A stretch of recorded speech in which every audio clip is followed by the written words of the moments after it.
All right, yes, indeed, it is once again time for another episode of the Nikka Sports Show, everybody.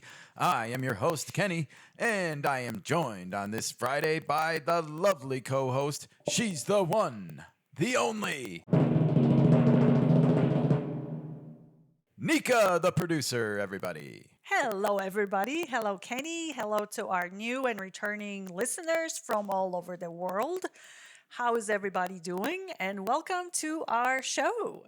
Welcome to the show. Indeed, it is a Friday baseball extravaganza, I'm going to call it. We are coming to you live from the hottest place on earth. I am, of course, talking about the southwestern United States, where the hottest baseball teams on planet Earth reside. I am, of course, talking about the NL West, and I guess we can include San Francisco in there, too, because, well, they're in third place, everybody, after holding on to second place most of the week. They're split with Philly yesterday, leaves them in third. But here come the Snakes, everybody. And it's getting a little hot in here. If you look at the standings this morning, it is Padres, Dodgers, Giants, Diamondbacks, top four teams in all of Major League Baseball. All West Coast, baby. Now let me welcome everybody to the Wild Wild West. All West Coast, and that's what we cover on this podcast. We are a West Coast baseball affiliated podcast. Is that why we're happy today? Because if it was East Coast, would be doom and gloom? I don't know. I mean, I've seen the weather forecast for at least parts of Chicago this weekend, where the Snakes are going to be in town visiting the friendly confines of Wrigley Field, everybody. They're singing, go, Cubs, go! Go, Cubs, go! Which is going to have some springtime weather, it looks like, this weekend. I'm seeing some increasing chance of wet weather. So the games might get postponed if it rains. Yeah, there could be some postponements, some delays, and I always feel like that favors the Cubs because they're just kind of used to it. In Arizona, there's not a lot of weather delays, everybody. There's not. That's true. So, yeah, I don't know how that will work out or play out, but I think both teams better be ready to be on standby this weekend. Right. One team who is not on standby and who is locked and loaded is the San Diego Padres, everybody, who, speaking of the Cubs, took 2 out of 3 in San Diego from those Cubs. This was my least favorite series of the year, and it's the second time it's happened already, and so I'm proud to say before April 20th, the Padres and the Cubs don't have to play each other until maybe October, everybody. And that's good news for me because I can now freely root for both teams to be successful. Yay, go Cubs. Go Cubs, go, especially against the NL West, everybody, where, no lead is safe. That's true. But the Padres do take 2 out of 3 from the Cubs, and we got a lot of Padres to talk about on this episode, everybody. It's actually long overdue that the Padres are getting some national media respect.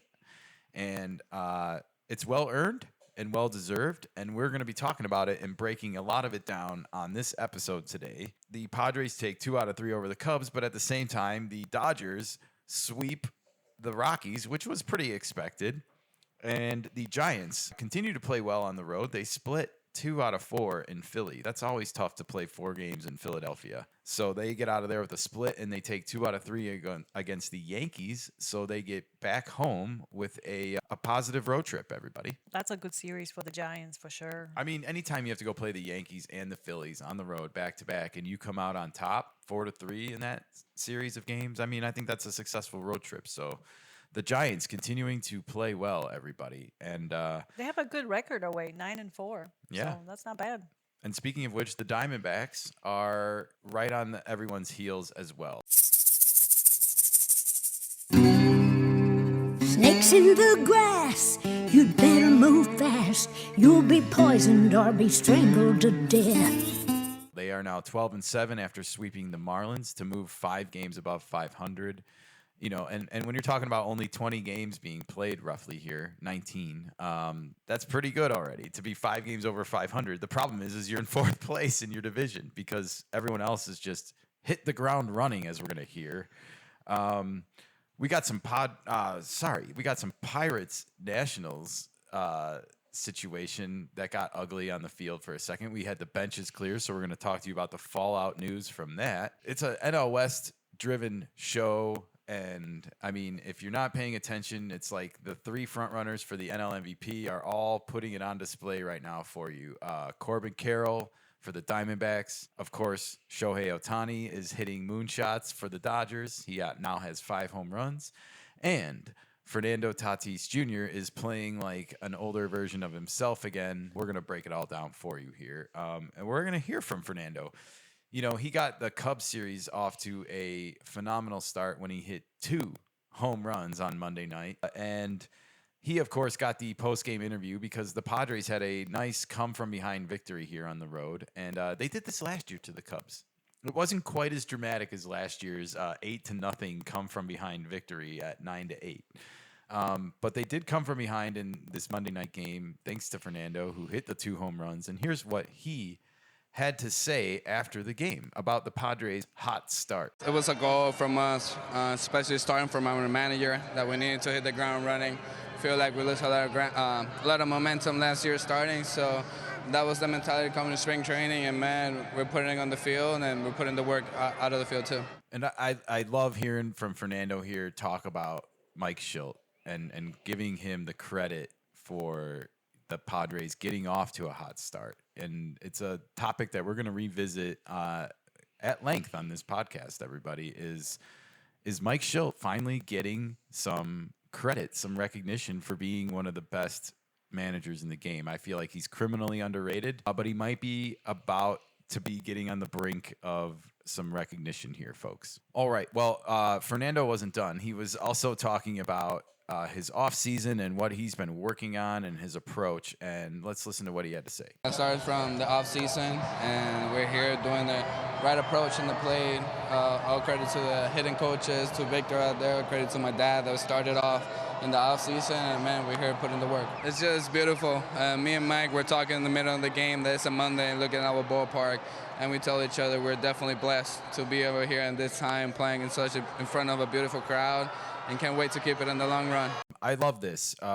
We hear Fernando credit Victor Rodriguez, the Padres hitting coach, for some of that work. Now, Victor is apparently very good at working with hitters on plate discipline, which is going to be a theme we're going to revisit later on in this show as well. But I also loved hearing Fernando just mention his dad. You know, we don't hear him talk about working with his dad very much, and it's just cool to know that, you know, the father-son relationship is still blossoming and yielding some fruit, and you just want to have that bond with your dad, right? Oh, absolutely. And they do have a special bond. I don't know if you're aware of this. They are both born on the same day. Well, I'm sorry. His dad was born January 1st, and Fernando was born January 2nd. Yeah. So it's kind of cool. Yeah, and I guess that's how you truly earn the nickname moniker Junior, right? I guess so, yeah. You got to come a day after. And $1 short. Well, I think he makes more money than his dad did, actually. So, Well, yeah. not $1 short in this instance, No. everybody. I just thought that was nice, and I love hearing him talk about the Petco Park true advantage now. We've heard Mike Shildt in some of the post-game interviews and other talkings with the press and media about playing Petco Park brand baseball and hitting line drives. And if you look at both of these home runs, and I know you can see them on the screen because we're playing some video clips if you're checking this out on YouTube, everybody. You can see these home runs that Fernando hits are line drives. They're not like the looping moonshots like That Mookie everybody Betts wants. and Ohtani hit, you know. These are line drive home runs, and that excites me, everybody, because I believe that line drive hitters are just better hitters. They find more holes, they hit the ball harder, and when you talk about all these exit velocities and things like this is like, I mean, and you talk about Petco, it plays long, right? It's a hard stadium to hit homers in sometimes. So you want those line drives finding gaps, and that's a good thing. Let's hear from the man before we move on. Every night they bring it. You know, they're hungry. Like I say, the preparation's been really good. The execution's been equal. I mean, you know, everybody's on board, not giving anything away in competition, and ready to take everything. He's a guy that can beat the other team in a lot of different ways. I mean, we show up and play. We stay very present. But yeah, he clearly is doing a lot of things to beat the other team. He's doing it with his bat. He's doing it with his legs, doing it with his glove, doing it with his arm. he's a special player. This was after Monday night's come from behind win, by the way. They would go on to split the final 2 games with the Cubs, but again, 15-4 after their first 19. Well, I love some of the things he's saying here, Nikka, about preparation and execution, that the team brings it every night and that they're hungry. Like, this is something that he has instilled in at least Manny Machado, and it funnels downward from there. I don't, but I do think a lot of the team is bought into this. I think the whole team bought into the philosophy, and you can see the result. They do play as a team. Well, I said it already once, and I've said it again. Mike Shildt is criminally underrated as a manager in this league, and he has his own sort of sayings, if you will. And we heard one of them here, which is, we're not giving anything away, and we're ready to take everything. And this is a mantra that the team plays by. Basically, that they're going to make less mistakes than you, and they're going to capitalize on your mistakes when you make them. That's a simple philosophy, and yet you don't hear a lot of managers around the game talking about baseball in this simple of terms. So I like that about Mike Shildt, and I love these little sayings that he's coming up with, and we might hear some more of them throughout the show, Nikka. We might need some bumper stickers. Mike Shildt bumper stickers. Yeah. We should have a little tab of bumper stickers and promote them. We can call it Instead of memes. talkingshilt.com. Yeah. Oh, that's a great idea. Let's get All right. on it. And hey, they'll be like yellow and brown bumper stickers like the old smiley faces kind of back in the 70s. Yeah, let's bring the bumper stickers back I again. like this. All right. This is a whole Etsy line of product that's going to be coming soon to a bumper near you, everybody. Okay. All right. Well, Nikka, speaking of Fernando and everything that, we did hear Mike Shildt there talking about Fernando Tatis and how great he's been doing. And I think you just have a lot of pieces here coming together for the Padres to line up for a successful season as long as, everyone stays healthy. Can never overestimate health, and you never like to count chickens before they hatch. So, as long as everyone stays healthy, I love this brand of baseball, and I don't see it changing anytime soon. All right. Speaking of Fernando, we got some breaking news to get to. Ladies and gentlemen, can I please have your attention? This bullet just handed to me. And I need all of you to stop what you're doing and listen. We have breaking news from Fernando that he is going to be joining Team Dominican Republic in the World Baseball Classic next spring, everybody. That's exciting news for me. Fernando missed 2023 because he was suspended. So I'm sure he was sad to miss that, playing with his countrymen and playing against his peers in a different kind of environment. Who wouldn't want to play? So I'm happy for him that he's going to get to play. Hopefully he's healthy, as we said earlier. This is, of course, off the heels of news that Mark DeRosa has named Aaron Judge captain for Team USA. So Fernando was number 2, I guess, to declare this time around. And we also got number 3. It's Francisco Lindor, everyone, who is going back to Team Puerto Rico as its captain. Oh, captain, my captain, Francisco Lindor. All right. So we have 3 players now from MLB declaring for the 2026 WBC, and there will be many more, everybody. I think as much as teams don't want to see some of their stars playing in the WBC, like, it's inevitable. You just should embrace it and pray to God they stay healthy. But I mean, it's tough, especially when you had what was it, Edwin Diaz that hurt his knee in the celebration for I don't even remember what team it was now, but it was awful. And Puerto Rico.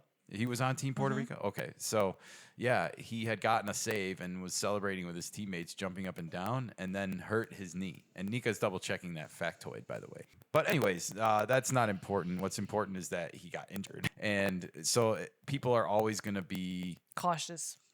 and scared. I think of their star player might do something that puts them out for a significant amount of time with their favorite team, and that's never good. No matter where we are in the world or in life, I think it's important to always be growing the game of baseball, no matter what. And if you take your foot off the gas, you're losing the potential of seeing the next Roberto Clemente or the next Babe Ruth or the next Hank Aaron or whomever, the next Ken Griffey Jr. You don't want to shortchange your own product by not spreading that product far and wide. Thank you. You're welcome, Nikka. All right, moving on with news. We had the Pirates and Nationals. Things got a little ugly this week when Jorge Lopez delivered a pitch that came dangerously close to Andrew McCutchen's head. And benches cleared. Things got a little heated. But afterwards, the Jorge Lopez pitcher was ejected from this game, along with Davey Martinez, the manager for the Nationals. And both of them received suspensions afterwards for Major League Baseball, everybody. Dave Martinez already served his 1-game suspension for a result of this incident. And Jorge Lopez has appealed his 3-game suspension from Major League Baseball, so we'll wait and see if they shorten it by a game or anything like that. But no messing around when it comes to the head here and head hunting. It makes me wonder, why wasn't Joe Kelly suspended a few years ago when he threw 2 balls at Fernando's head in the same at-bat and then called him a, quote, effing pussy afterwards? Nikka? You talking Dodgers? No, it's forbidden. I mean, doesn't that imply intent, though? Of course. If we discover intent after the fact, we should still suspend the player. I would imagine that's how it should be done, but unfortunately, it's not. I have a feeling it only applies if you're ejected from the actual game. Maybe. And that's the only time they will intervene and hand down a suspension. Okay. 1 game at the beginning of the season is acceptable. All right. And another small bit of news. After the Rockies lost their 6th game on this West Coast road trip in a row, in which they did not score a run over the last weekend, and then 3 in a row at LA this week, Monday, Tuesday, and Wednesday, before the off day yesterday, in which they fired their hitting coach, everybody. So the first domino has fallen in Colorado this season, the first scapegoat, if you will, and it was Hensley Musins, I'm going to go with. All right. So this is the same hitting coach that's been around. Yeah, he's been there a little bit. Now, I thought this was interesting, everybody. Clint Hurdle, who has not been in baseball since 2019, the former manager of the year for the Rockies and the Pirates, is back as new hitting coach for the Rockies. He has not been in baseball, like I said, since 2019. And I guess he's had enough of a break, and he's ready to come back, and maybe he will be a replacement for Bud Black eventually, because he does have managing experience and he knows the Rockies organization very well. He kind of came up with them as a coach before he became their manager. So interesting stuff here. Okay. All right. Well, that's all the news that's fit to print, Nikka, but I hear something. If you build it, he will come. Oh, well, that was the ghost of Baseball Past, everybody, reminding me to remind all of you to please like and subscribe to our channels, to our podcasts. We are on Odyssey. We are on Spotify. We are on YouTube. We are on Apple. Nikka, did I miss anything? Rumble, Tic-Tac. Coming soon, we are going to be adding more and more video elements, and we hope to expand into possibly doing Twitch and maybe some TikTok, but stay tuned, everybody. In the meantime, you can help us spread the word by telling your friends, your baseball fans, your sports fans, all about our show. We got an exciting week. We got WrestleMania coming up this weekend, so we're going to be doing some podcasting reactions to that. We also had the Bulls unceremoniously kicked out of the NBA play-in. I thought they were going to win. They wound up laying a huge dud. We're going to talk about that at some point in the near future. And next week, we have the NFL draft, everybody, which is always a fun time for most of the teams. You get some new players, and because the NFL is so deep, you usually get a couple good players. Okay. So that's pretty fun. Those are some exciting things coming up. Thank you to all of our listeners, continued and new, for supporting us and spreading the word. We really, really appreciate it. Thank you. All right. Well, with that, it's time to talk about a couple of injuries, Nikka. Somebody give me a doctor. Oh, I hear something else. Tommy, can you hear me? It is indeed, once again, Tommy John. He is calling EJ Hers from the Nationals, the aforementioned Nationals, I should say. He was recommended for Tommy John surgery in late March and has now decided to undergo the procedure. He is going to be out for the entire season and probably the first half of 2026. He is only 24 years old and was an 8th-round pick by the Cubs in 2019. So definitely a setback for DJ Hers, and we'll wish him a healthy recovery. We probably won't see him back in the big leagues till he's 25 or 26 years old. That's crazy to think about, losing that time of your life. But more and more it's happening, and we are living in the middle of a Tommy John epidemic, everybody. There's no other way to put it. All right, well, the Pirates lost Endy Rodriguez, their first baseman / catcher. He suffered a laceration on his right index finger. That caught my attention. He is all stitched up right now, everybody. So stitches. I wonder if he caught a cleat or something on somehow. Must have been a deep cut. Yeah, it sounds a little bit nasty, and we're wishing him luck. Henry Davis was recalled from AAA, and we actually have a really fun nugget about him because of this injury coming up in our milestones segment, everybody. So stay tuned for that. Moving on, though, with the injury report, it was Chris Bryant, speaking of the Rockies.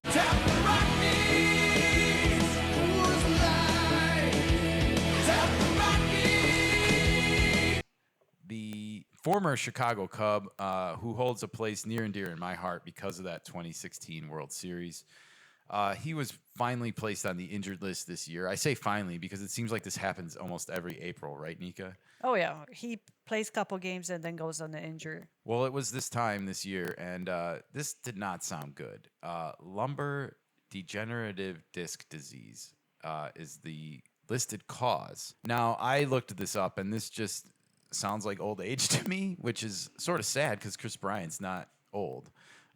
This is something that happens to human beings starting in their 40s and goes on throughout the rest of your life. Apparently, is your grinding discs start to like grind against each other more, and it can create some back pain.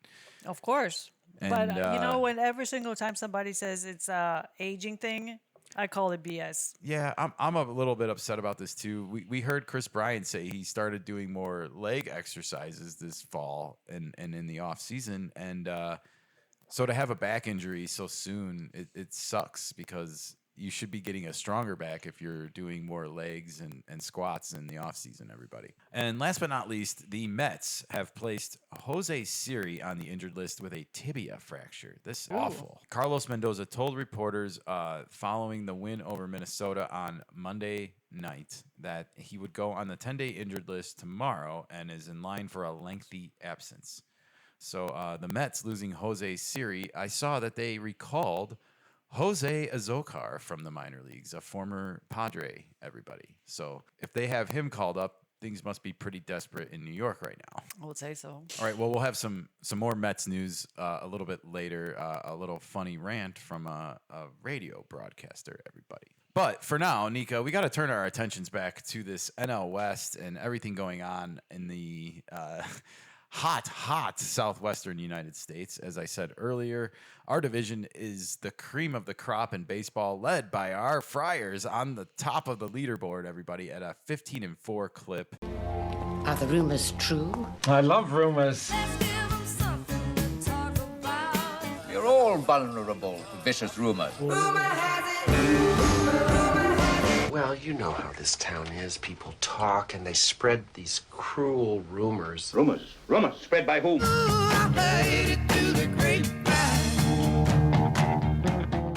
First off, we got a rumor regarding one of the biggest free agent pitchers on the market, and lo and behold, I learned some information from this.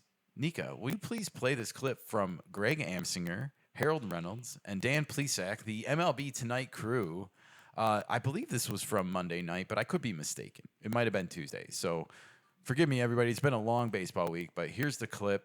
Here's them talking about one of our favorites, Big Sandy Alcantara. I like getting ahead of stories. We've been doing that lately on the show, right? Mm-hmm. The number one team is coming up in a second because there are other teams in the mix. Now, our colleague, Yonder Alonso, who some believe is an insider for the San Diego Padres, He is a believer. You think this is the Padres? That the San Diego Padres could be in the mix for Sandy Alcantara's services. So let's think about that for a second, and we'll walk over here because I just want to see. I mean, it's hard to say there's not a fit, but if there's one rotation. Well, does the hat fit? Does it look like this is a good fit for Sandy? No, my shoes fit. Don't fall over. Dan, do you think the Padres are a realistic destination? Yeah, listen, A.J. Preller is in on everybody. If we haven't learned that the last couple of years. You're right. Where the Padres, whether it's a position player, it's in the bullpen, it's in the starting rotation, if that guy's available, he's on the market, A.J. Preller's made a call. And he's already made business. He's done business with the Marlins. A year ago, he made a deal for Luis Ariz.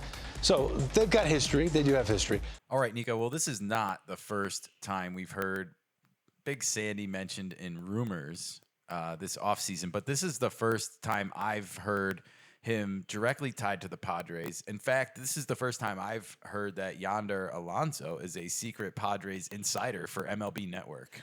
We kind of speculated at this at one point because how he came up with them too. Right, because of that. So he has franchise ties. Doesn't mean he's an insider. Jeez. Well, hey, it's about time the Padres got someone on the inside. And by the way, we also got Jake Peavy there too. So look out, Dodgers. Welcome to my latest experiment. This is a big one, the one I've been waiting for all my life. It's not your network for the taking anymore. Harold's got competition. And I couldn't help but notice that Harold laughed this off pretty much. Oh, yes. I was just going to point that out. He will never admit to any wrongdoing when it comes to a Dodgers or the Yankees. Well, Greg and Dan Plesac seem a little bit more aligned in thinking that anything's possible with A.J. Preller. And I also am warming to this rumor, everybody. Look, the Padres know what they're up against with the Dodgers. There's no secret. This is a team that's built to become a dynasty right now. And yet the Padres are the team right now that everyone's talking about because of the brand of baseball that they're playing. We're going to talk about this all throughout the show.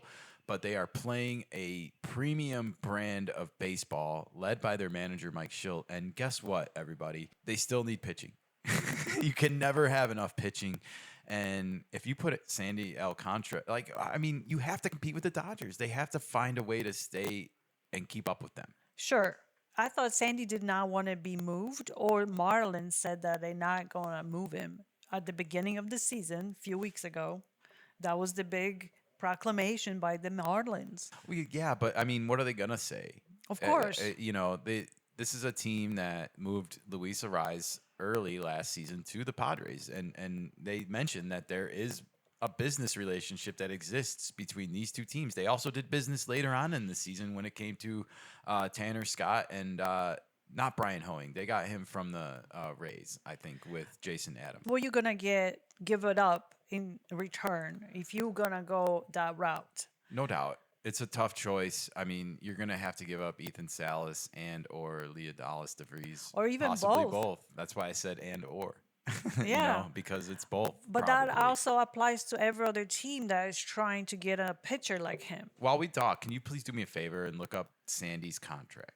Sandy's contract is up in 2026. It's up in 2026. Yes, he's got a club option for 2027, and right now he's making $17 million. So it's not his option. So he is under team control for all of this year plus the next 2 seasons. Right. Wow. 2027 is club option. And he's coming back from Tommy John. So you got to figure, barring any huge setbacks, he's gonna be healthy during this time. Well, you would hope. Let us know, Padres fans. This is an important question. Are you willing to mortgage the future for Sandy Alcantara if it means winning a World Series this year? I mean, who do you want on the mound in October facing the Dodgers? 1, 2, 3, and 4. I mean, I think if you have Sandy Alcantara, Michael King, Dylan Cease, and Yu Darvish, you're really well stacked up to go toe-to-toe with any team in Major League Baseball. Well, also, Sandy is almost 30 years old. I don't know how that plays into it. I mean, Michael King. You're getting him until he's 32. You're not. Yes, I understand what you're saying. But at the same time, when you get Sandy, you will not extend Dylan Cease.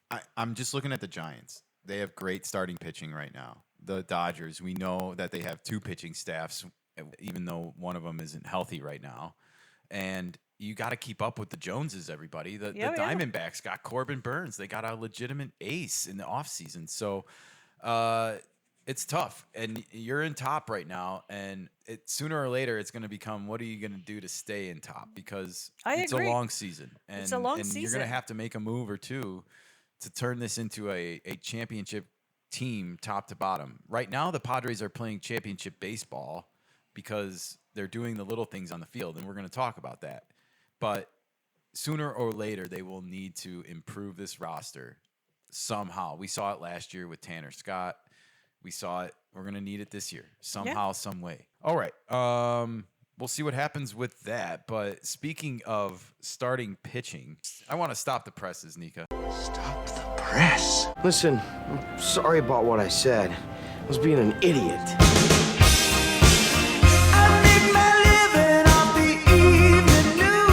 Excellent example of infield journalistic investigative technique.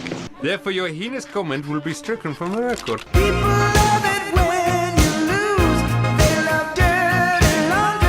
I just happened to notice that our presses aren't running, which strikes me as rather odd since we are, after all, a newspaper.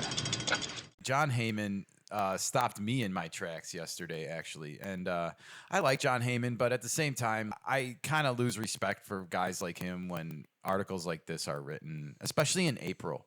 It was April 17th, I should say. And our Padres, who have the best record in baseball and are shocking the baseball establishment world, you know, I feel like this is unfair to do to them, John, if I'm being honest. This is where I take issue with this kind of brand of journalism that you and sometimes Rosenthal and others engage in. You know, this is a vicious rumor. You know, you hear it in the intro, like those vicious rumors, you know, like, and I know that's in the rumors segment, but this is a vicious rumor because this is like, it's almost like you want to derail the Padres by putting a story out like this. This is like, we've talked about how the baseball establishment will try to will things into existence. For example, like Juan Soto to the Yankees was willed into existence in the offseason. And yes, the Padres were probably going to always trade Juan Soto, but the fact that it was to the Yankees and like it was willed into it, like we even questioned whether Aaron Judge's like PR team was behind the tweets and the rumors about like Soto to the Yankees is a done deal, like all these rumors and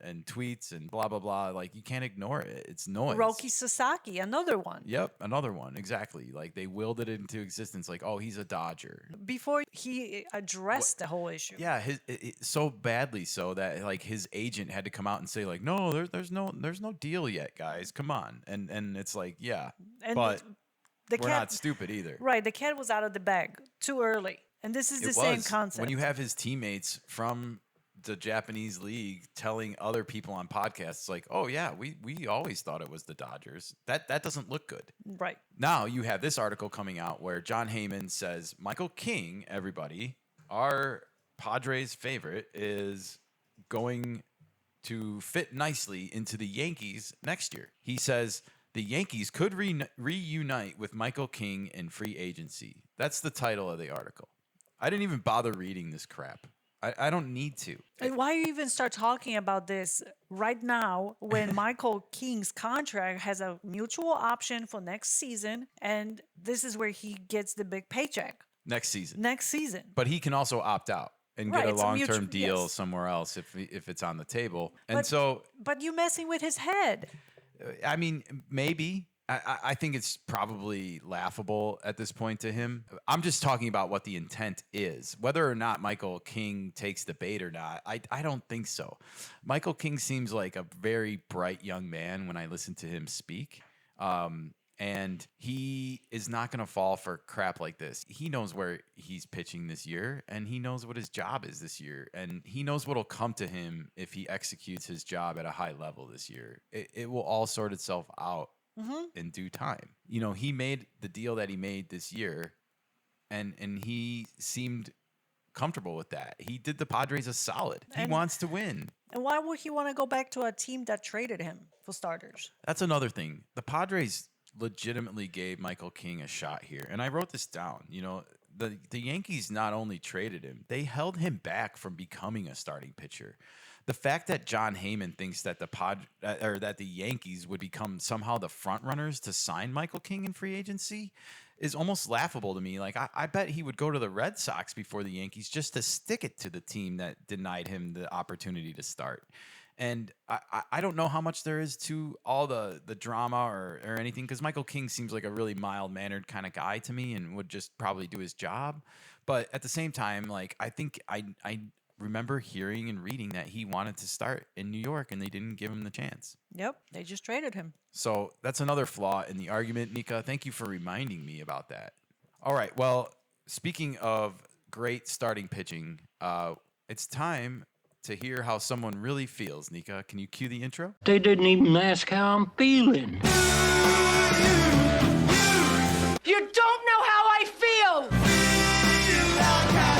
You want answers! I want the truth! You can't handle the truth! Search your feelings. You know it to be true. Maybe you can tell them how I really feel. I got something to say. It's not any better. Say what you gotta say.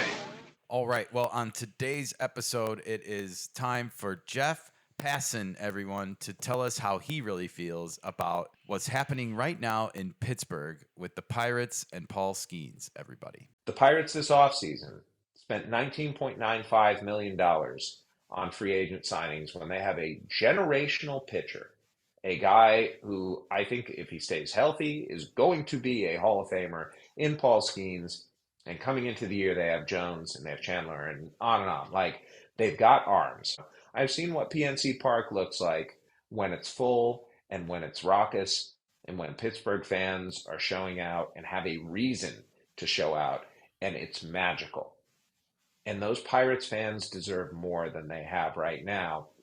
And if you're just looking at it straight from a leverage perspective, how do we leverage the roster that we have? How do we leverage our opportunity? You can't look at this as a one-year thing. You have to look at this down the road. And if we have Paul Skeens right now, why aren't we doing absolutely everything we can to build around him and to build something that's worthy of the pitcher that he is? All right. Well, this really caught my ears and my attention, Nikka, because I hear Jeff Passan loud and clear here. You know, like, you have a guy who is under your control for this year and 4 more years after this because he already pitched last year.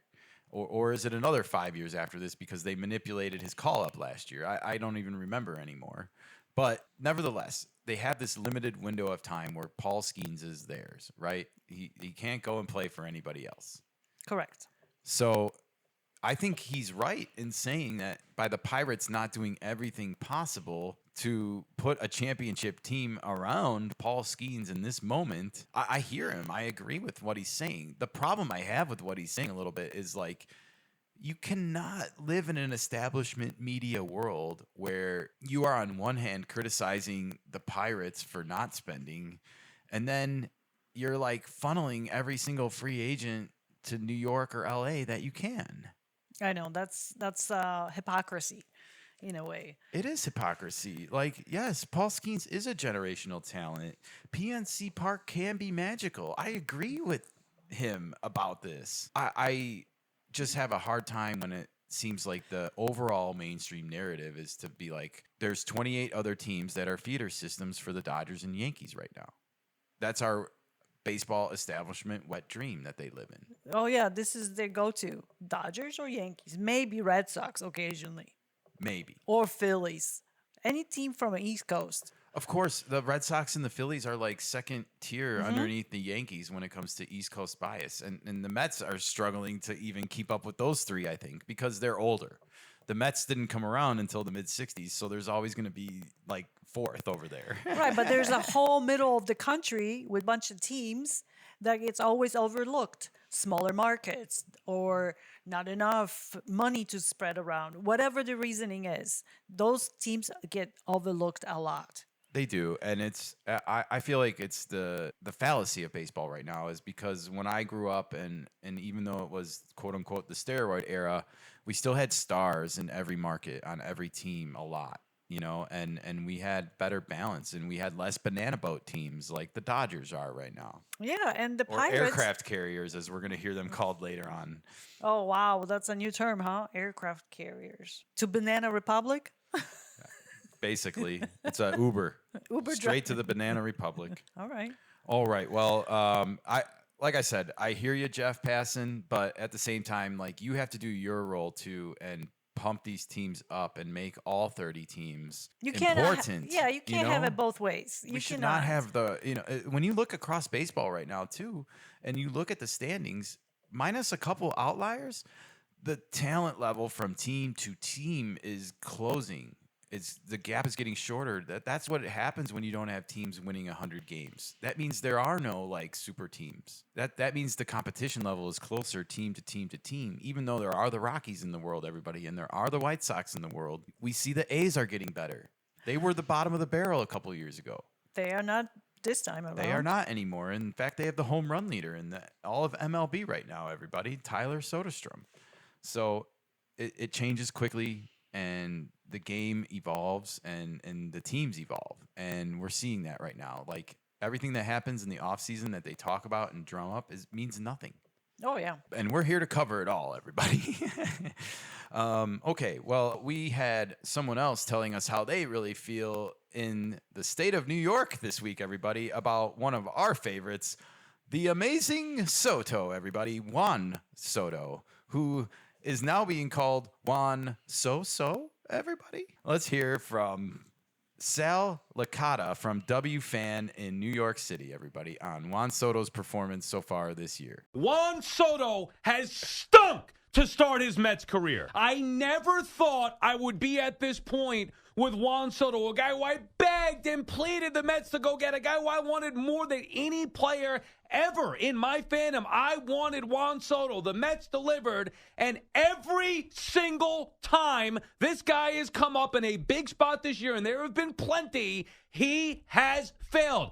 And yesterday, a despicable 0 for 5 with 3 strikeouts, leaving a small village on the base pass as the Mets lose a series. You don't pay $765 million to a guy who gets on base 40% of the time. Bullcrap. Every single time he's come up in a big spot, he has failed this year. He did not do that with the Yankees. I don't want to hear the excuses from Soto. I don't want to hear people tell me that the walks are good. I want to start seeing some production. Now, I'm not surprised it took that little of time to get it going with the new nicknames and media dissection of performance. Yeah, I mean, if you follow this podcast at all, you'll know this reminded me of Juan Soto in 2023.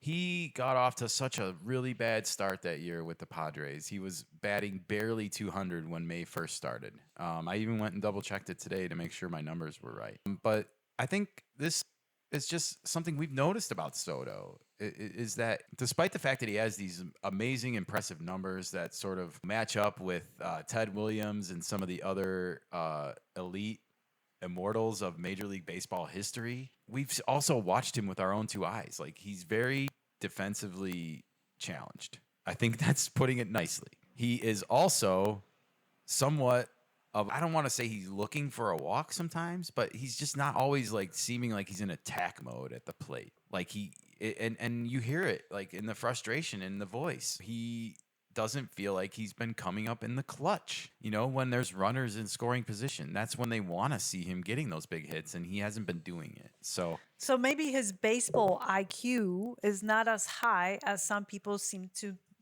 say it is. He is a great hitter. He could be even better, but he lacks in certain departments. It's early. He's 15 for 68. He's batting .221 right now. That's why I said it reminds me of the Padres start from 2023. He has 3 home runs, 7 RBIs, and he has an OPS, an on-base plus slugging of 773. So he's not even OPSing at 800. And this is a guy that's like looked at as a 900 to 1,000 OPS guy over the course of a season. That's what $750 million plus is paying for, is that OPS. He's got power and he has a good eye. Okay. So he's going to get good pitches to hit because of his plate discipline. And so right now he's just struggling, you know, and we've seen it before. I think this is an happens. overreaction, man, and I think Juan Soto is going to hit. He does hit. We've seen him slamming the ball, hitting home runs. He just doesn't play the small ball. Juan Soto also swings very hard. You know? Right. Like he has one of the hardest, fastest swings in baseball. So it's a little bit of a oxymoron to say that he doesn't attack the ball, right, when he's at the plate. It's just sometimes he goes up there and looks at pitches. And I think he feels like he deserves the benefit of the call because he has a reputation of having a good eye. And the fact of the matter is you have to constantly be proving it. You have to constantly be earning it in this game. There's nothing that's going to be handed to you. And also, he's coming to his own right now. He's going to be 27 this year, so he's a little bit more mature, more power. All those things going to click at some point. He's going to settle in. Yeah. He's not settled yet. And even though I will agree, I feel your pain. I've been through this with Soto. I think you'll find that by August, you won't even be talking about this anymore. And also, another really good point, stability. Yeah. He doesn't have to jump around and move around anymore. He knows that he doesn't have to figure out where he's playing next year anymore. Agreed. Yep. All right. Well, speaking of good hitting, everybody, it is time to go beyond Nikka. There are some things in this world that go way beyond human understanding. Things that cannot be explained, things that most people don't want to know about. I wish it just meant runs and hits and errors, the things you can see in a box score. Treasures beyond your wildest aspirations. For the Indians, one run on, let's see, one hit. That's all we got. One goddamn hit. And this time on Beyond the Box Score, we are talking about the Padres. And first, Fernando Tatis Jr., because he is absolutely scorching the ball right now. And I caught this segment on Buster Only's podcast for ESPN. And here he is talking about Fernando and his plate discipline and what Mike Shildt had to say about Fernando Tatis Jr. Fernando Tatis Jr. is off to a tremendous start. And I spoke with Mike Shildt, his manager, yesterday. And I mentioned to him the walk and strikeout numbers. And as you said, it's a small sample size. But I said, man, to see the progression, because you're talking about a guy whose strikeout to walk ratio is typically about 2.5 to 1. Now it's 1 to 1 this year. Like, it's tremendous improvement. And he said, absolutely, he's more patient. And he talked about what an intelligent player Fernando Tatis Jr. is. And, you know, I mentioned to him after he got done describing all the things that Tatis Jr. does, I said, it's like you're talking about LeBron, like this great physical specimen. Yes, we all know that if you watch the game, but also someone who has an understanding of the game. What are you seeing? All right. Well, this is music to my ears. And whenever a player with Fernando's talent can start to put that final ingredient together to start to lay off some of those pitches like Javier Baez and some other guys couldn't lay off of and derailed their careers, this is a step forward for Fernando to show some plate discipline. I mean, you're talking about cutting down your strikeouts in half from previous seasons when you go from 25 to 12%. That's huge, and that matters. And when you're putting the ball in play like Mike Shildt likes more often, you're going to be able to allow him to do more things like put runners in motion ahead of you and know that you're going to make contact with the ball and not leave someone hung out to dry on the field. It's exciting. It's really exciting. So that is music to my ears. The only thing I wanted to say about this, Nikka, is LeBron. I'm thinking more Jordan. I think this is more towards the younger audience right now, the people that are in the know, versus Michael Jordan is retired, hasn't played. You know what I mean? The LeBron is in the media more often. I'll just say this. As someone that grew up watching Michael Jordan play, I really want to see Fernando develop Michael's killer instinct for putting a team away. And I know it's not a one-man game like basketball is, but I think the fact that Fernando, when he gets on base, you know, he is looking to cause damage, and he is looking to cause attacking and use his speed. And well, he is aware of what he brings to the game, Fernando. Yeah. He knows how good he is, and hopefully this doesn't get into his head too much. Well, we heard him talking about like the offseason work he did with his dad and with Victor Rodriguez to help with that plate discipline, you know, and we're seeing it all kind of come together. We're seeing a superstar get coached, you know, and evolve and be in front of our eyes. And that's awesome. Well, you always said every single superstar or a normal person, you always need a coach by your side if you want to take your life or your game to the next level. Yes, 100%. And I believe I'm saying this name right. This is Paul Hembekides, also known as Hembo on the show. He was joining Buster on this episode, and he chimed in about Fernando here.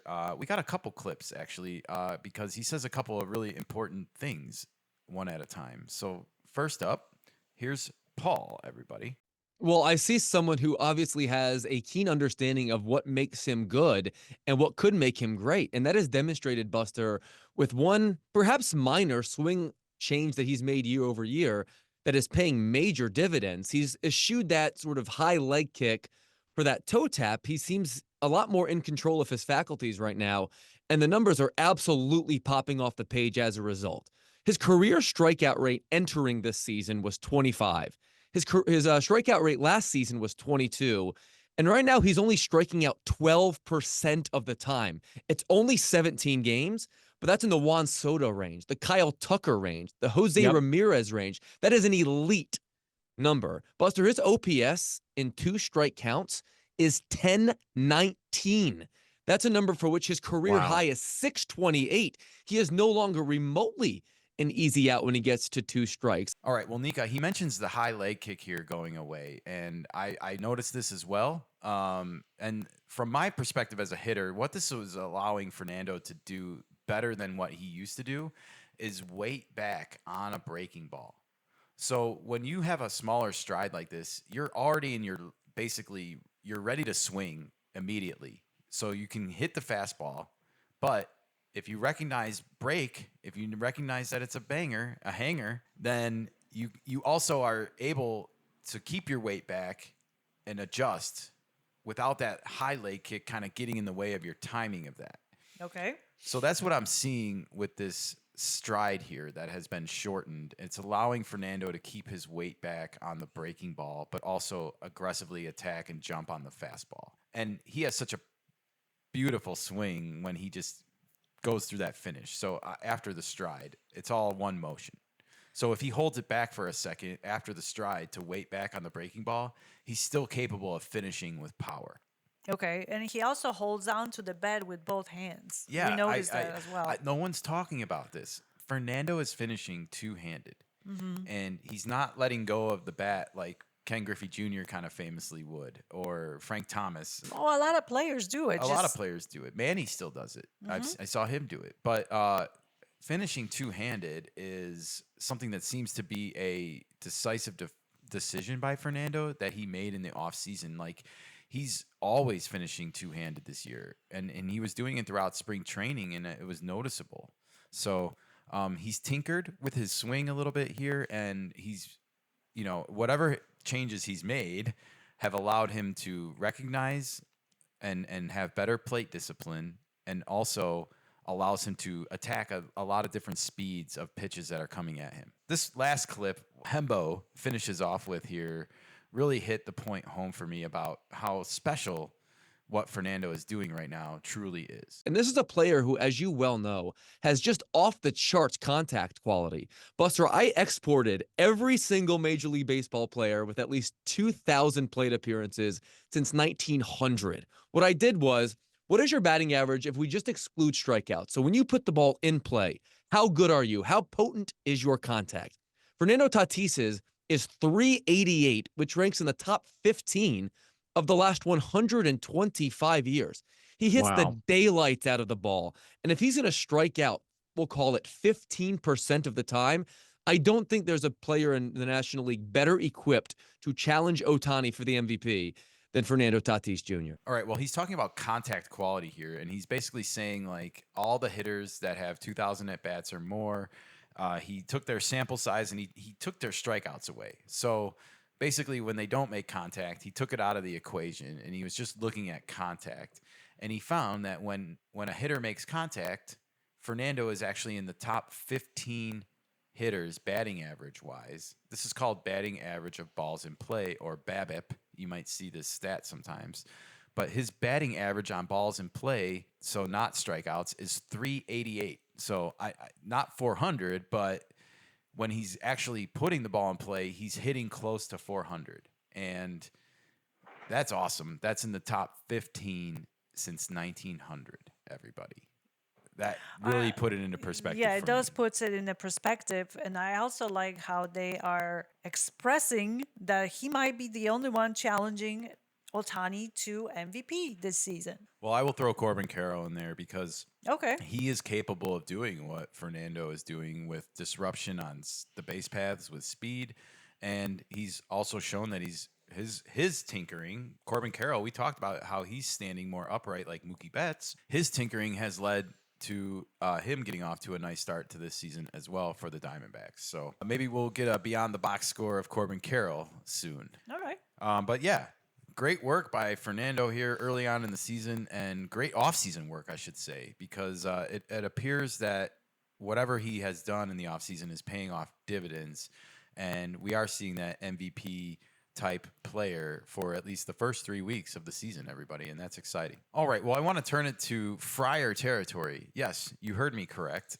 This is the Foul Territory Network's Padres podcast. It's and like it a is, spin-off. Yeah, it's a spin-off. It's I think it's pretty new still. Kyle Glazer is the host, and he was on Monday night, actually, after the Padres come from behind victory against the Cubs. And that's when I think all of this national media attention got real, is because people saw that come from behind victory. They had the 2 home run game from their superstar. They're playing the Cubs, who are pretty decent, coming off their 2 out of 3 against the Dodgers. So it was a lot of limelight on that game, and it was cool to see the Padres deliver. They also had a record attendance of like 47,000 or something for a Monday night game, and it's pretty awesome what's going on in San Diego, everybody. But this was Kyle Glazer in a couple of clips talking about how the Padres have been able to get off to such a fast start at 15-4. We talk so much about having the right approach and playing clean baseball and making smart decisions on the base paths. That's what separates the teams who are talented but underperform and the teams who are talented and are able to achieve great things. It is very, very, very early. There is a lot of baseball left. They've played 17 games out of 162. There's 145 games left in this season. A lot can and will change between now and when we get to the postseason. But the quality of baseball the Padres are playing right now is championship quality baseball. It does not matter who they're missing. It does not matter how many runs they're down. It does not matter what the situation of the game is, who's on the mound, who's in the opposing dugout. They are coming out. And yeah, this is a setup clip here, but he's basically saying that this is championship quality baseball that the Padres are playing, and that they are doing a lot of the little things that teams do to make themselves champions. And when you couple this with what Fernando said early in the show when we were on the intro about how their manager got them off to a hot start and prepared them to get out of the gate running fast,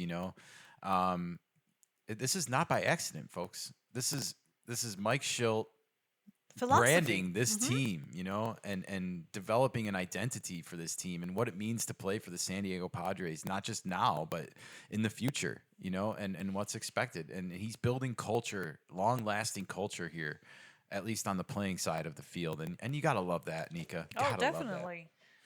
And you see the guys getting behind that culture, getting behind the philosophy, which is always helpful. Well, when you have your superstars and your captains buying in, it all funnels down from there, and everyone Trickle buys down. in. Trickle down economics, everybody. That doesn't work. That doesn't work. But trickle down philosophy, it does work. Yes. Especially if it comes from the top. Yeah. Okay. Well, here's clip 2, and it's a continuation, but I wanted to break it into 2 clips because here is Kyle basically explaining what Mike Shildt's brand is specifically. They are having good at-bats. They're putting balls in play. They are putting on the pressure on the base paths. They are playing clean defense. And as soon as the opposing team makes one mistake, they are ready to pounce. They keep applying the pressure. They force the opponent into mistakes by continuing to put the ball in play and being aggressive with everything they do. And then when the mistake finally happens, they kick the door down and explode.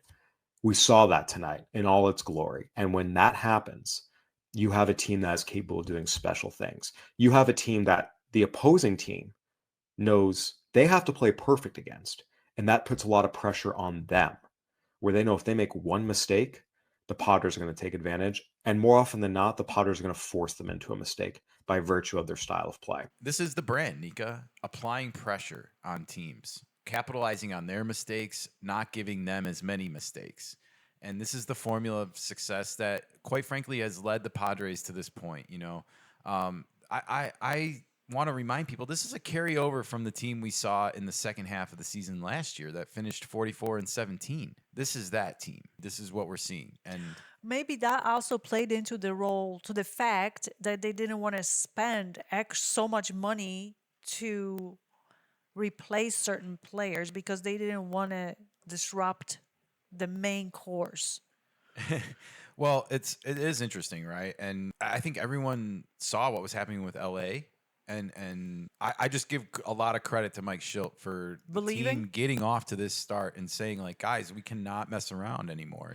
There's no more 500 baseball that we can play. Right. And also he believes in these core players. Yeah, he often tells people it's his job to get the most out of their God-given abilities. Right. That's his job, and that's how he views it. And I think he plays the game of baseball. He utilizes the entire game, the entire field, the everything at his disposal. First and third, fine. We're going to do some pickles.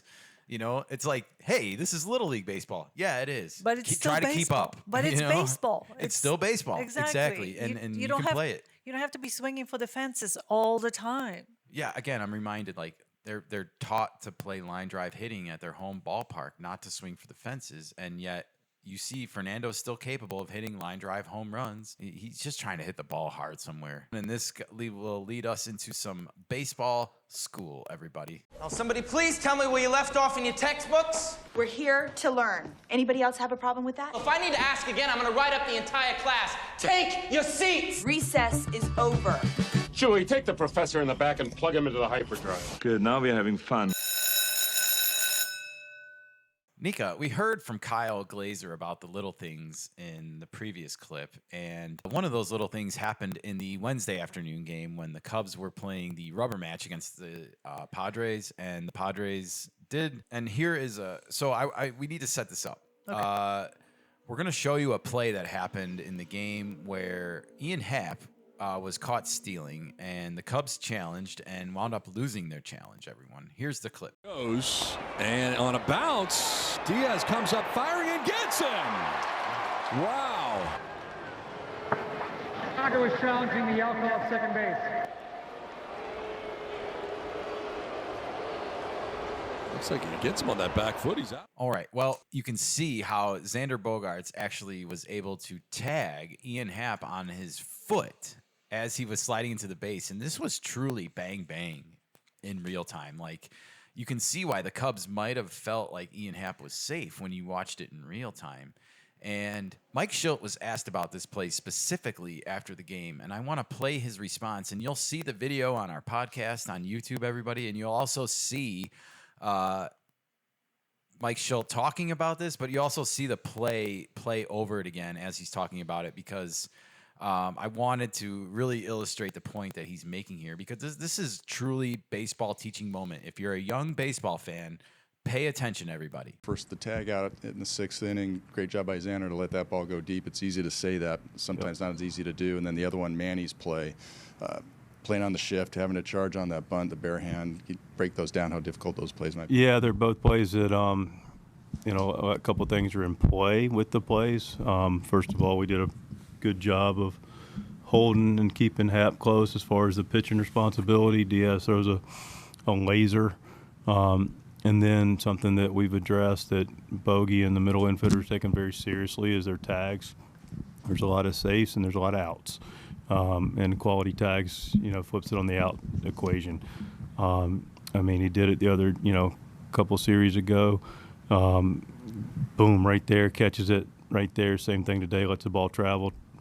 Ball's faster than your hand, believe it or not, and then boom, just puts it right on him. It was A+ tag, A+ throw, A+ control in the running game. That's when we talk about win on the margins, that's what we work on, that's what we do. All right, Mike Shildt says something that I never thought of before, basically, which is that the ball moves faster than your mitt. So if you catch the ball farther away from the runner, you're going to have a longer time to get the ball to the actual runner, because the ball moves faster. So they've been trying to teach even Xander Bogaerts, a veteran of how many years in the league, to catch the ball as close to the runner as possible or as close to the base as possible. It's like Elias Diaz and Martin Maldonado are throwing to a spot, and that spot is like right next to the base, as low to the ground as possible. And so they know where the ball is going to be. And if you watch how Xander catches the ball here, he's almost like, I was trying to think of an analogy for this, and I guess it's like hockey to me, where when you see someone receive the puck, they almost like give a little as the puck comes into their stick. They move the stick back a little bit to receive it. So if you remember the scene in the Mighty Ducks movie with Emilio Estevez, everybody, where they're passing the eggs to each other, you can't just have your stick so solid. You have to receive the egg with a little bit of give on your stick. And that's kind of what Xander's doing with his mitt here. He's allowing the ball to just travel into his mitt as close to the point of contact with the runner as possible. So that's the lesson. Try to let your throws go as deep as possible before you catch them and apply the tag, everybody. Really good stuff here from Mike Shildt. And the fact that the Padres practice this shows me the level of detail that they've been working on this year. The devil is in the details, right? It is, and this is an important one. You hear this is the difference between safe and out. Yeah. This is how you're going to get Ohtani out when he steals, or have a chance at least. Well, the closer you are to the base, the less time you have to tag. The further away the ball is in the air, there's a longer distance to hit somebody or tag somebody. It all starts with the throws from the catcher. Yeah. And this was a perfect throw, and the way Xander fielded it and applied the tag was absolutely beautiful. It's like the tag was applied when the ball landed. The mitt was in the right place to receive the ball to actually have the tag applied instantaneously, as opposed to any movement at all of the mitt. So, you didn't have to move your arm up and down. yes, I love this detail, and I love Mike Shildt explaining it, that they work on it. All right. Well, I had one other little baseball school nugget come up this week because our guy, Manny Machado, got picked off of first by Matthew Boyd in that afternoon game on Wednesday as well. And I have to call BS on that, Nikka. Can you roll this clip for us really quick? In the inning, take a 2-1 lead, and that's quite a move. That's a balk. He was more towards home plate. All right. Well, there's no way to beat around the bush. This is a balk, folks. I was a left-handed pitcher for many a year, and I want to kind of pick up Mark Grant's explanation here as a lefty and explain why this is a balk 100%. If you look at the landing foot, the right foot of Matthew Boyd, you will see that it lands way close to home plate than it does to first base. And if you look between home plate and first base from the pitcher's mound, there's an imaginary line that extends 45 degrees outwards from that right angle that happens on the pitcher's mound between first base and home plate. And if you follow that imaginary line, you'll see Matthew Boyd's foot would be well extended beyond 45 degrees when it comes to like first base being 0 and home plate being 90.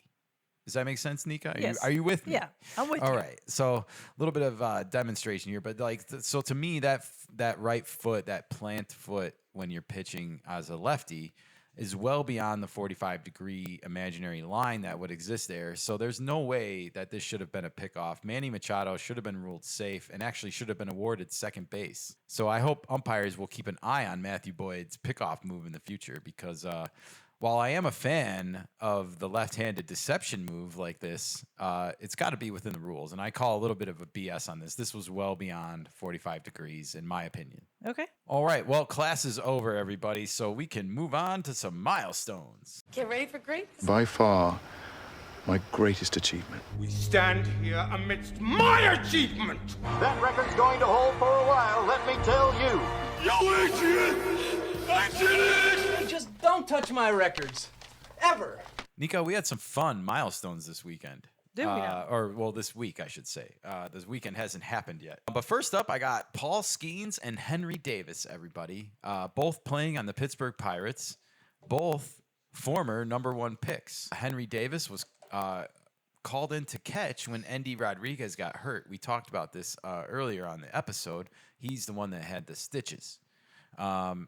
Anyways, Henry Davis was called in to catch, and in doing so, Henry Davis and Paul Skeens became the first ever #1 picks to be a battery in MLB. So the first time a number one pick has pitched to a number one pick as catcher. Wow. Both pitcher and catcher were number one overall picks in the MLB draft. Pretty cool stuff. Pretty cool milestone, everybody. Okay, is that just like a milestone that stands on its own? It is. There's no other number one picks that have ever pitched to each other, so they were the first ever. Okay. Pretty damn cool. Another stat that they just put up there. Whatever. It's a fun milestone. Yeah. I think it's fun. Some more on the field milestones were Cal Raleigh, everybody, the catcher who just signed a big extension with the Seattle Mariners to be their backstop for the foreseeable future. He just hit home run number 100 the other day, Wednesday night, in fact, and he hit 2 homers in that game. The second one was number 100. So congratulations to Cal Raleigh for reaching the 100 home run mark, everybody. And in Wednesday's game against the Atlanta Braves, the Toronto Blue Jays achieved a team record, everybody, when they struck out 19 Braves total. Chris Bassett started this game. He did not finish it. It was a group effort, but the Blue Jays staff in total combined for 19 strikeouts out of the 27 total outs. So... yeah, pretty crazy. It's a team franchise record. Of course, we've seen individuals strike out 20 in a game like Kerry Wood and Roger Clemens, but we've never, ever seen the Toronto Blue Jays score this many strikeouts in one game. So congratulations to their team. Yeah. I guess that Vlad contract sparked motivated the some pitchers as well, everybody. And speaking of Vlad, he did finally crack the home run ranks this year with his first. And that was probably a good feeling for him. So look for him to heat up at the home run dish, everybody, especially on the heels of that contract. Oh, yeah. All right, Nikka. Well, we got some bonus baseball to get to. It's time for a little something extra. Extra, read all about it. Thank you, Bugs Bunny. And we are starting this extra innings in Baltimore. Come on, Orioles. Come on, Orioles. And June 28th is a date that you want to circle on your calendar if you are going to be in the Baltimore vicinity, because you may want to try and get tickets to Camden Yards that day for the Orioles game, because, in my opinion, they are doing one of the best ever giveaways at a game, especially if you are a bobblehead fan or collector. Now, this is a bobblehead of a legendary player named Cal Ripken Jr. And if you'll remember, everybody, Cal Ripken Jr. was nicknamed the Iron Man of MLB because he never missed a game. He played in over 2,300 straight games without missing a day, without missing a game, without going on the IL, the DL, whatever it used to be called. He didn't do it. He didn't succumb.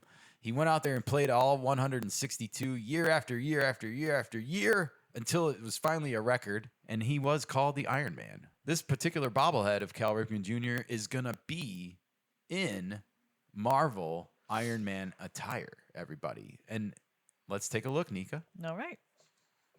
And I love this. I love the colors on it. I love the orange. You know, we always see Iron Man in the maroon and gold, and I just love the orange. It just pops. In fact, Marvel, if you're watching, you know, like, let's consider a costume change for the next movie. Like, let's make orange the it color again. Think about how much faster Iron Man would look in the sky with orange. Marketing people wouldn't know what to do with it. Like they've done anything useful anyway in the last 40 years. That's true.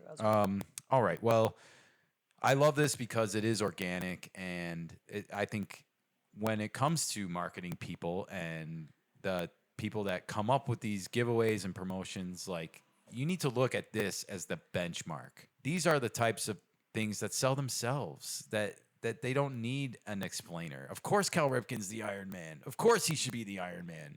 And if you're the 29 other teams, you should not put out an Iron Man bobblehead. That's how much Cal Ripken is the Iron Man.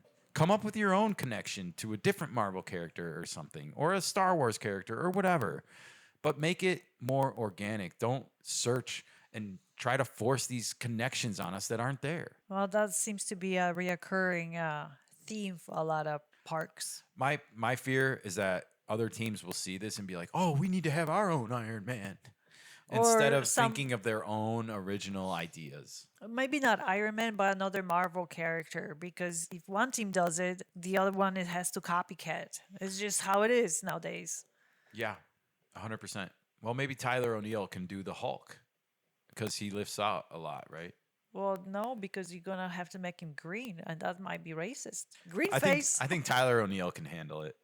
Oh, no doubt he can. All right, everybody. Well, we have one other extra innings clip to show you guys this week, and we're just going to keep talking and put this on the screen because this was fun this week. This is a ballpark cam on Wednesday afternoon of Shota Imanaga and Yu Darvish, two fellow Japanese countrymen catching up with each other on the field before the game. And what a nice little moment this was. It looks like they're showing each other pitch grips and just talking baseball, right, Nikka? Yeah, that's what it looks like. It's not like they were trading secrets by no means. Well, they are done facing Shota this year, so, unless it's the playoffs, maybe the Padres are trying to help them out so that they can take out the rest of the NL West. Well, maybe. You never know. Starting with the Diamondbacks this weekend, everybody. I love this. I especially love it. No offense, Dodger fans. I love that we get to celebrate Japanese baseball outside of Los Angeles also. There's other Japanese players in Major League Baseball right now. So, he's Shota Imanaga has a club player option at the end of this season. So maybe Yu is recruiting him. Maybe.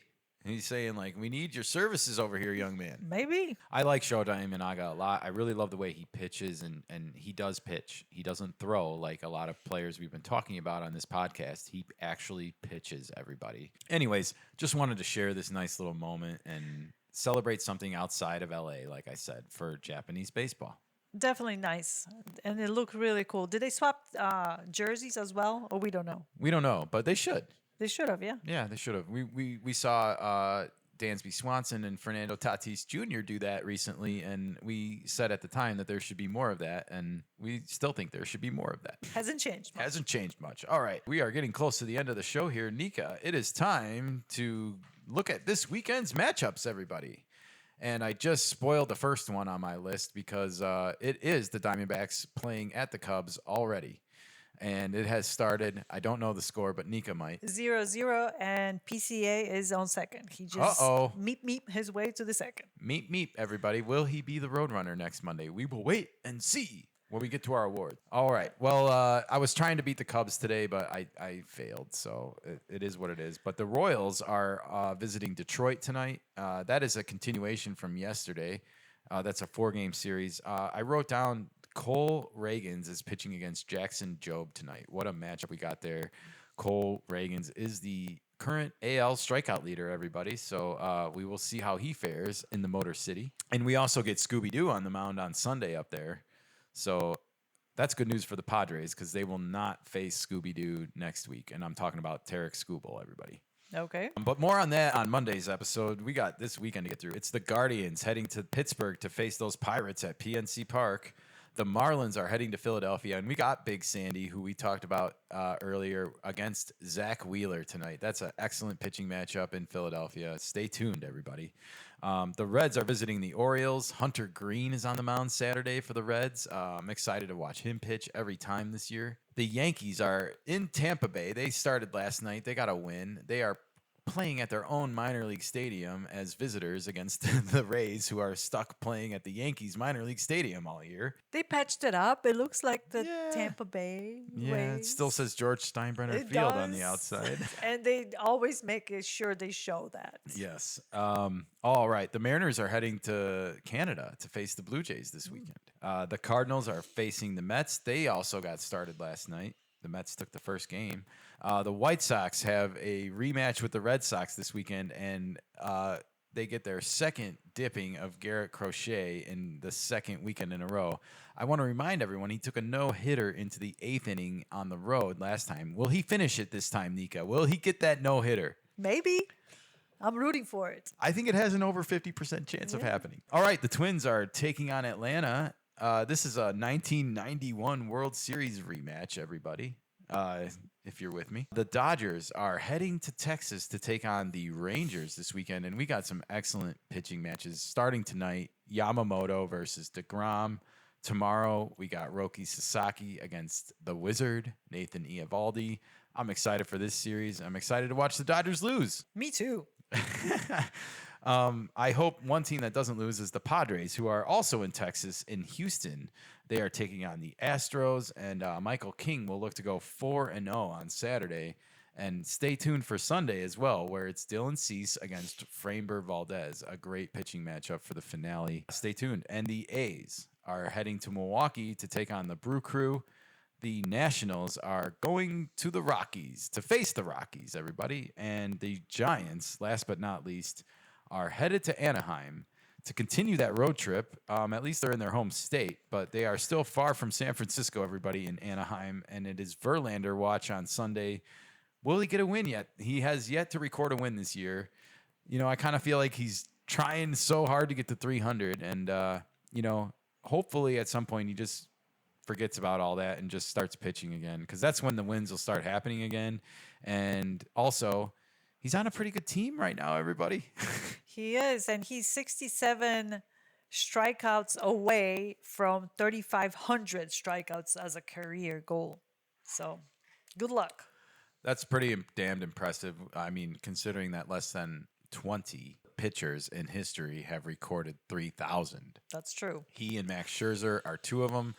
One player that's going to join them very soon is Clayton Kershaw. We got tons of milestone watches right now, everybody. There's home run. There's players closing in on 350 home runs, 250 home runs, 300 home runs. Hits, RBIs. There's so much. I cannot wait for the milestones segment, because we're going to have some big names reaching some big numbers really soon. All right. Well, that's going to do it for this episode of the Nikka Sports Show. I am going to get out of here and turn it over to Nikka for editing and hopefully get this thing posted before long, everybody. Thank you so much, producer Nikka, for all that you do for this podcast. And we will talk to you all on Monday. Go Cubs go, since they are playing at the moment. Beat those damn Snakes, everybody. And stay tuned.